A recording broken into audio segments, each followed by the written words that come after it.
बिस्मिल्लाहिर्रहमानिर्रहीम। आज हमने हीम बायोसिंथेसिस को जो है वो डिटेल के साथ देखना है। तो हमें पता है कि हीम जो हमारे पास है, हीम ये हमारे पास एज अ प्रोस्थेटिक ग्रुप जो है वो डिफरेंट मॉलिक्यूल्स में जो है वो प्रेजेंट है। ठीक है, तो उसमें हमारे पास आ जाती हैं हीमोग्लोबिन्स, आ जाती हैं मायोग्लोबिन, आ जाती हैं। ठीक है, और इसके अलावा हमारे पास साइटोक्रोम्स जो कि हमारे पास माइटोकॉन्ड्रिया में होते हैं। ठीक है, साइटोक्रोम्स में ये ऑक्सीडेशन रिडक्शन में जो है वो इन्वॉल्व होती हैं।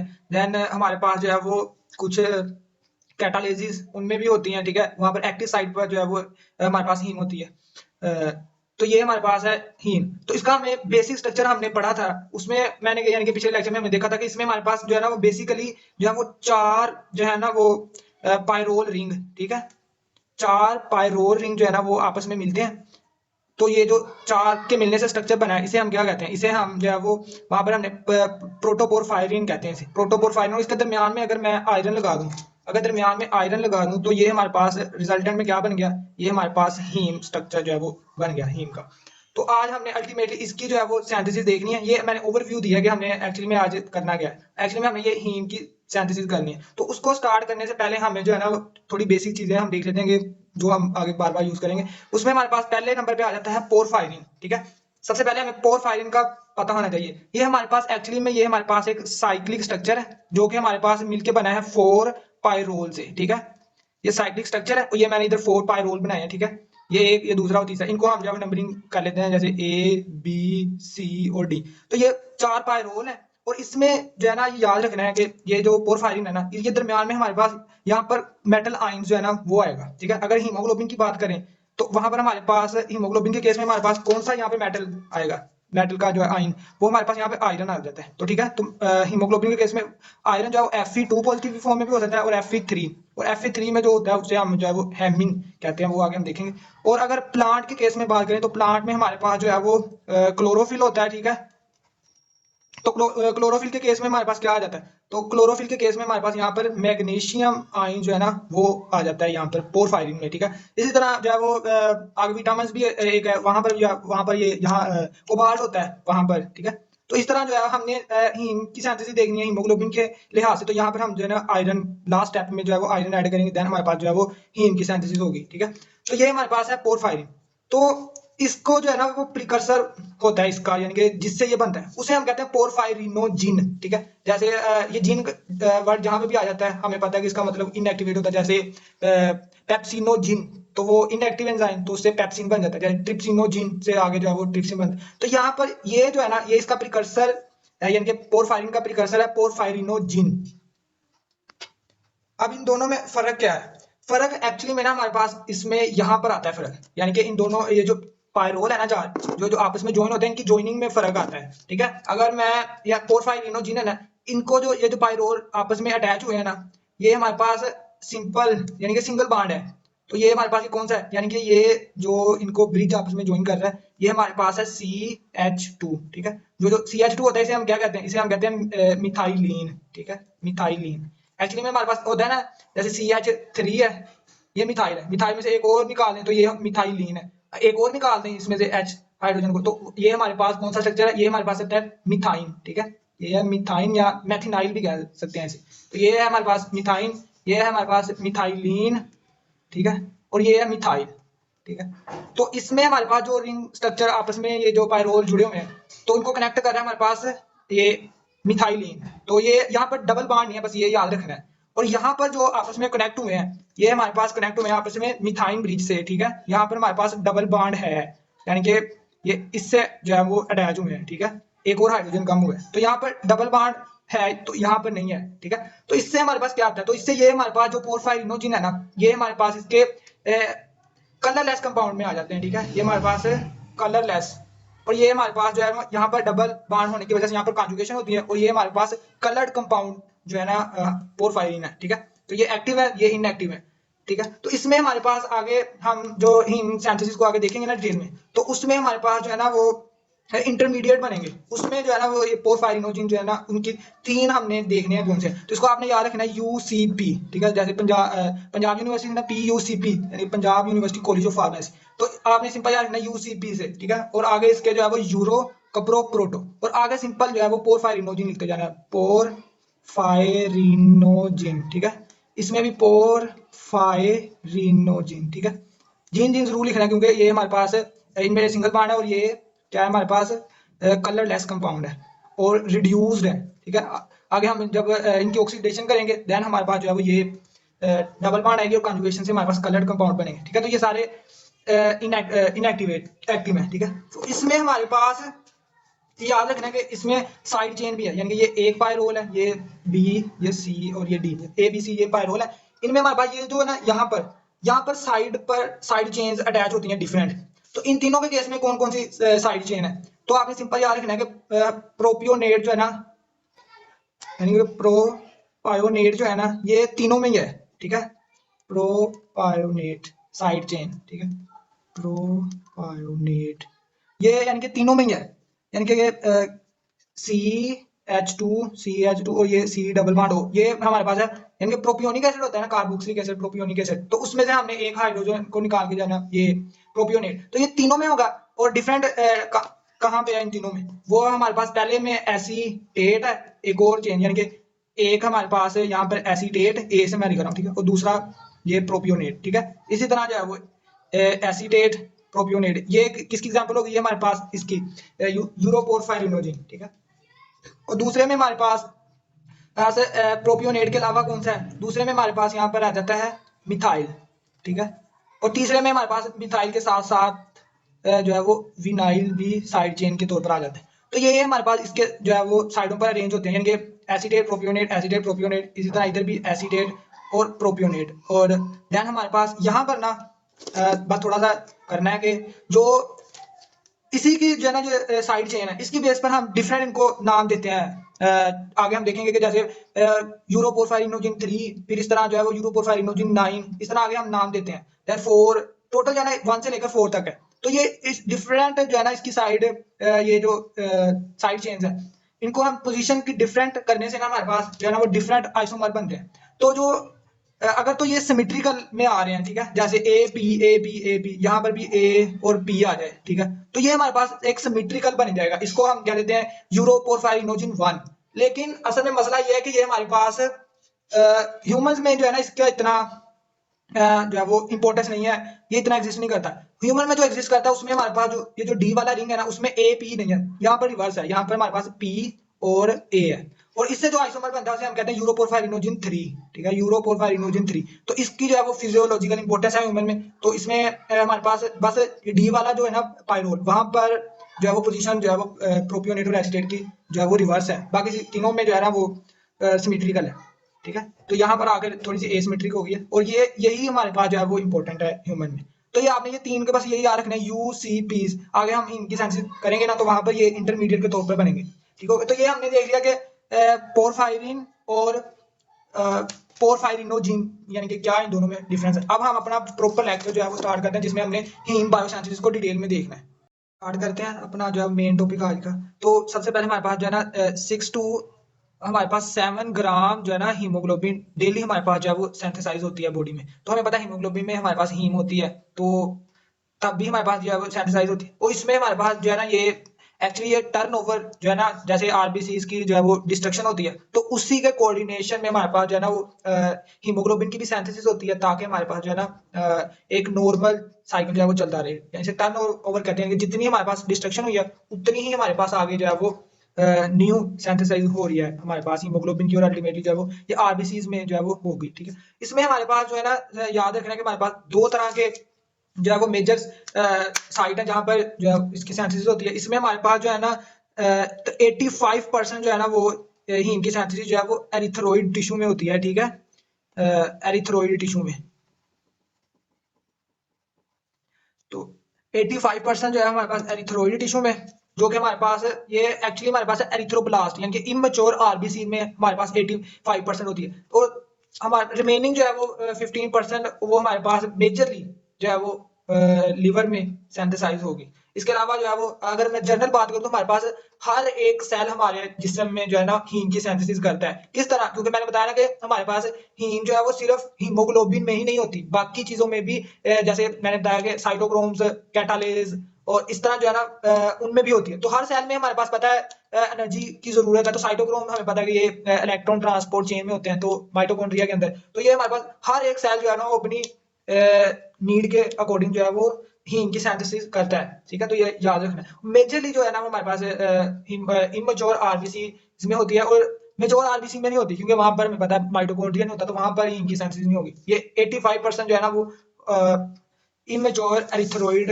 या एरिथ्रोब्लास्ट जो है उसमें होगी, ठीक है, जो एरिथ्रोइड टिश्यू। तो स्टार्ट करते हैं हम। इसमें सबसे पहले जो है सबसे पहला एमसीक्यू वो यही कि हमारे पास ये इसमें हमें हमें अल्टीमेटली हमने जो है ना वो बनाना है ये वाला रिंग, ठीक है, ये रिंग स्ट्रक्चर बनाना है। तो इसमें जितने भी ये कॉर्नर कार्बन को शो करते हैं, ठीक है, तो ये जितने भी कार्बन है ना ये हमारे पास अमाइनो एसिड से ड्राइव हुए हैं। उस अमाइनो एसिड का क्या नाम है हमारे पास, उस अमाइनो एसिड को हम क्या कहते हैं, ग्लाइसिन, ठीक है। तो ये हमारे पास ग्लाइसिन से सारे जो है वो कार्बन और नाइट्रोजन जो है ना वो ड्राइव हुए हैं। इधर एक और बात याद रखनी है, वो ये कि हमारे पास जो लिवर में सिंथेसिस है ना ये हमारे पास वेरिएबल है इसकी सिंथेसिस, यानी कि ये हमारे पास सेल के जो है वो कंडीशन के अकॉर्डिंग इसकी नीड जो है वो वेरिएबल रेट के साथ होती है, जबकि एरिथ्रोइड टिश्यू में हमारे पास इसकी कांस्टेंट रेट के साथ सिंथेसिस होगी, ठीक है। और ये भी याद रखना है कि हमारे पास इसकी सिंथेसिस में दो चीजें इन्वॉल्व है। एक है साइटोप्लाज्म में कुछ स्टेप होंगे साइटोप्लाज्म में, ठीक है, और कुछ स्टेप हमारे पास माइटोकॉन्ड्रिया में होंगे, ठीक है। टोटल जो याद रखना है वो 8 स्टेप है, ठीक है। 8 स्टेप में से 4 स्टेप हमारे पास साइटोप्लाज्म में और 4 स्टेप हमारे पास माइटोकॉन्ड्रिया में होंगे। सिंपल है। अब हम स्टार्ट करते हैं अपना आगे ये किस तरह कौन कौन से 4 स्टेप ये फिंगर टिप पे आप होने चाहिए आपकी, क्योंकि इससे हमारे पास आगे जो है ना वो देखेंगे हम कि कौन कौन सी जो है वो एंजाइम की डेफिशिएंसी से कौन सी डिजीज होती है। तो इस वजह से ये स्टेप और इनके जो है वो एंजाइम जो इसको हर एक स्टेप को कैटालाइज करेंगे वो आपको जो है वो फिंगर टिप पर होने चाहिए। तो ये देखें ये एक जर्नल सेल है, ठीक है, और उसमें मैंने ये साइटोप्लाज्म है उसका, ठीक है, और ये हमारे पास जो है वो माइटोकॉन्ड्रिया है, ठीक है, ये माइटोकॉन्ड्रिया, और इसमें मैंने जो है वो ये 8 एरो बना दी। मैंने बताया ना कि 8 स्टेप है, तो इसमें मैंने सिंपल एक ये 3 स्टेप याद रखना है कि ये पहला स्टेप और लास्ट वाले 3 स्टेप ये माइटोकॉन्ड्रिया में होंगे, बाकी जो है वो हमारे पास साइटोप्लाज्म के अंदर ये वाले 4 स्टेप साइटोप्लाज्म में होंगे, ठीक है। तो इसमें हमारे पास सबसे पहले जो हमें चाहिए उसमें ग्लाइसिन, ठीक है। पहले मैं सिंपल जो है ना वो ये जो है वो इंटरमीडिएट बताऊंगा, देन एंजाइम उनके रिलेटेड, और देन हर एक का जो है वो रेगुलेशन जो है वो। सबसे पहले हम देख लेते हैं कि कौन कौन से हमारे पास जो है वो इंटरमीडिएट बनते हैं। सबसे पहले ग्लाइसिन और इसके साथ सुक्सिनाइल कोए, जो कि हमारे पास ग्लाइसिन तो ये सिंपल अमाइनो एसिड है, और सुक्सिनाइल कोए जो है वो हमारे पास क्रेब्स साइकिल जो है वो उसका इंटरमीडिएट है, तो ये वहां से ये आएगा, ठीक है। ये दोनों आपस में मिलेंगे और इससे जो प्रोडक्ट बनेगा हमारे पास उसे हम कहते हैं डेल्टा अमाइनो लेव्युलिनिक एसिड, ठीक है। सिंपली जो है वो इसे हम DALA कहते हैं, ठीक है। तो ये पहला हमारे पास रिएक्शन माइटोकॉन्ड्रिया में होगा, देन हमारे पास ये माइटोकॉन्ड्रिया से बाहर साइटोप्लाज्म में आ जाएगा, ठीक है। यानी कि ये हमारे पास ये इधर आ गया डी डेल्टा डेल्टा लिखना है, ठीक है, अमाइनो लेव्युलिनिक एसिड, ठीक है, ALA। तो ये हमारे पास साइटोप्लाज्म में आ गया। अब साइटोप्लाज्म में हमारे पास ये दो मॉलिक्यूल आपस में कंडेंस हो गई, ठीक है, ये याद रखना, ये दो मॉलिक्यूल के कंडेंस होने से हमारे पास पहला जो है वो एक सिंपल कहेंगे पाइरोल बनेगा, ठीक है। उसको हम क्या कहेंगे, उसको हम कहते हैं पोरफोबिलिनोजिन, ठीक है, पोरफोबिलिनोजिन। सिंपल इसे जो है वो पबजी के नाम से आ रहे हैं, PBG, ठीक है, पबजी इस तरह याद है। तो ये हमारे पास दूसरा। अब ये हमारे पास जो है ना ये सिंपल जो है ना इसको अगर मैं कहना चाहूंगी ये हमारे पास एक पाइरोल है, ठीक है। तो अब हमें पता है कि ये 4 मिलेंगे तो हमारे पास एक पहले हमारे पास लीनियर स्ट्रक्चर बनेगा। जो लीनियर हमारे पास बनेगा ना प्रोडक्ट उसको हम कहते हैं हाइड्रोक्सी मिथाइल बिलेन, ठीक है। तो ये हाइड्रोक्सी मिथाइल बिलेन ये हमारे पास लीनियर है। अब जैसे मैं बता देता हूँ, ये मैंने बताया ना कि ये हमारे पास मिलेंगे दो, ये हमारे पास है दो मिलेंगे तो हमारे पास ये पाइरोल की तरह का बनेगा स्ट्रक्चर, ठीक है, ये पाइरोल, ठीक है। और ये हमारे पास 4 जब ये पाइरोल मिलेंगे तो ये लीनियर पहले बनेगा, लीनियर। अब इससे साइक्लिक स्ट्रक्चर बनेंगे आगे आगे वाले सारे साइक्लिक हैं, तो वो हम अपना जो है वो निमोनिक यूज करते हैं U, आगे C, और C जो है ना ये अंदर आ जाना इसमें माइटोकॉन्ड्रिया में, ठीक है। तो ये हमारे पास P, UCP, ठीक है। तो लीनियर से जो साइक्लिक पहला बनेगा उसे हम कहते हैं यूरो आगे यानी इधर कपड़ो, ठीक है, और ये प्रोटो। तो सिंपल आगे में पता क्या लिखना है, पोरफायरिनोजिन, पोरफायरिनोजिन, पोरफायरिनोजिन, और यहाँ पर भी पोरफायरिनोजिन, ठीक है। और यहाँ पे याद रखना है कि ये हमारे पास जो है ना ये 3 वाला आइसोमर है, ठीक है। 1 वाला मैंने बताया था ना कि 1 वाला जो है वो इतना वो सिमेट्रिकल होता है। यहाँ पर जो है वो डी वाले जो है वो पायरोल पर जो है वो थोड़ा सा एसिमेट्रिक होती है। तो ये 3 वाला जो है वो हमारे फिजियोलॉजिकल इंपॉर्टेंट है, 1 वाला जो है वो इतना नहीं है।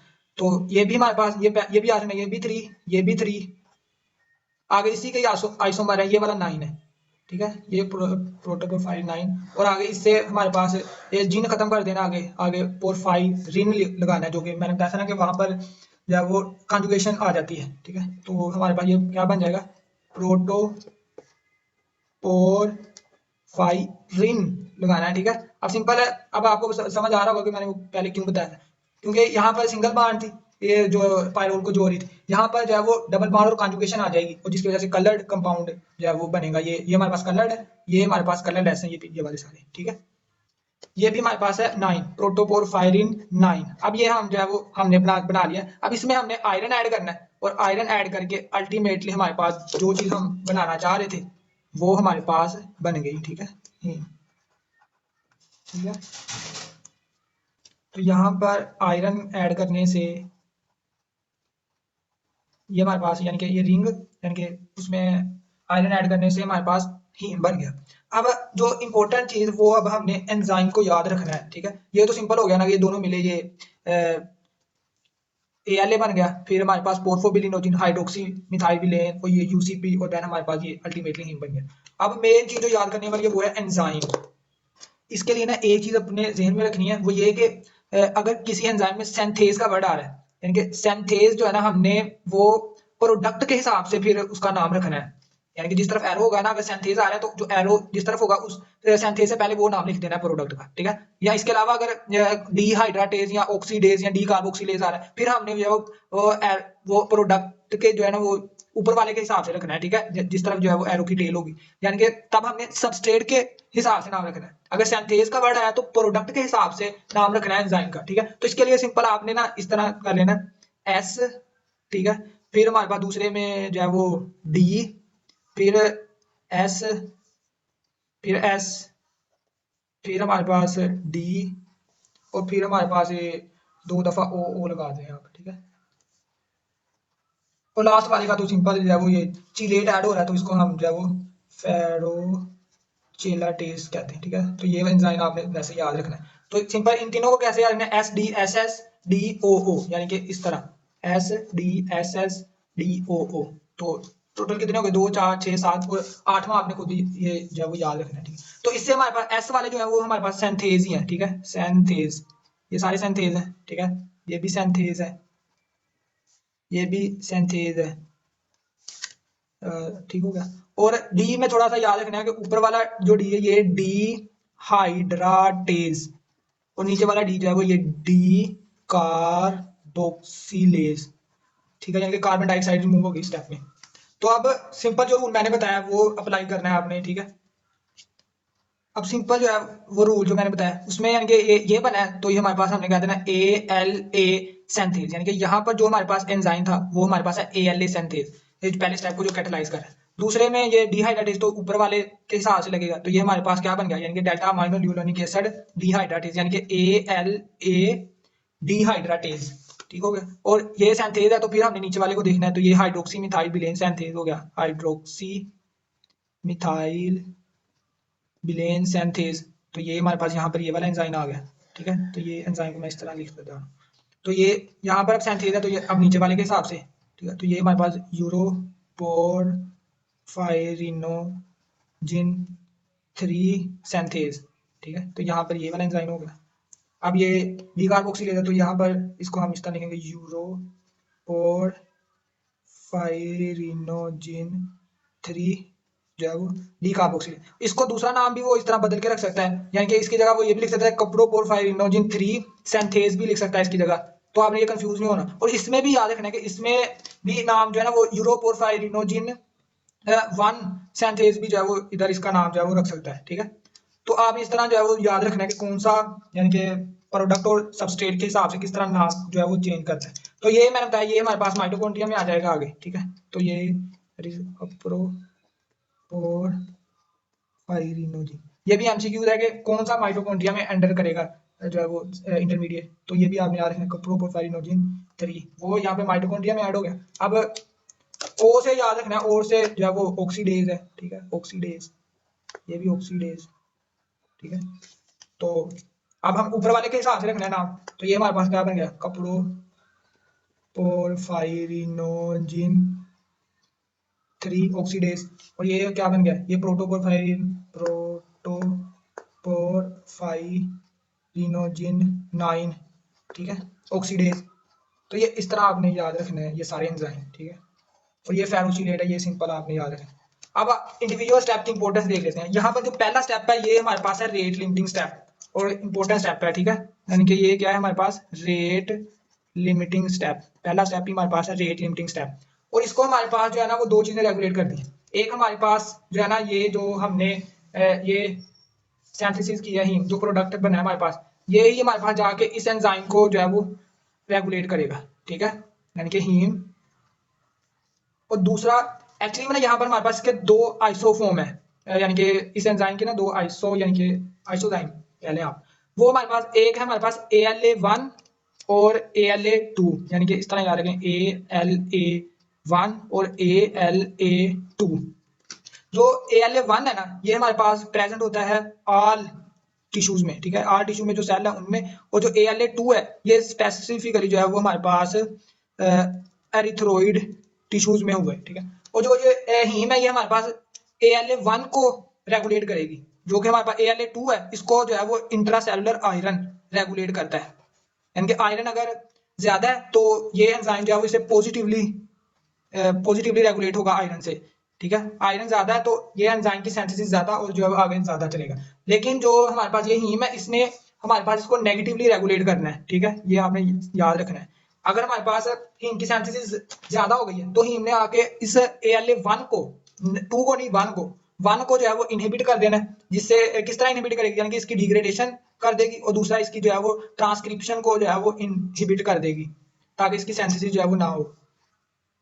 तो हीम ने जो है वो नेगेटिवली इसको रेगुलेट करना है। और दूसरा हमारे पास ड्रग्स हैं कुछ, ठीक है। ड्रग्स के केस में हमारे पास जो है अ, वो पॉजिटिवली ALA1 जो है ना ड्रग्स के केस में पॉजिटिवली रेगुलेट होता है। किस तरह, दरअसल मैंने बताया था ना हमारे पास जो हीम है वो हमारे पास माइटोकॉन्ड्रिया में भी होता है और दूसरे जो है वो कैटालिसिस वगैरह होते हैं उनमें भी ये होता है। तो जो हम ड्रग्स लेते हैं तो लीवर में हमारे पास उस ड्रग्स का मेटाबॉलिज्म होता है। तो मेटाबॉलिज्म के केस में हमें जो है वो कैटालिसिस की जरूरत होगी, ठीक है। तो कैटालिसिस के लिए हमारे पास हीम की सिंथेसिस जो है वो हमें बढ़ानी पड़ेगी, जिस वजह से जो ड्रग्स है ना वो पॉजिटिवली ALA1 को जो है वो स्टिमुलेट करेंगी पॉजिटिवली। तो जिससे हमारे पास ALA1 की सिंथेसिस ज्यादा होगी, जिससे हमारे पास ज्यादा हीम बनेगी और ज्यादा हीम आगे साइटोक्रोम में ऐड होगी और ड्रग्स का मेटाबॉलिज्म ज्यादा होगा, ठीक है। तो ये भी याद रखना है।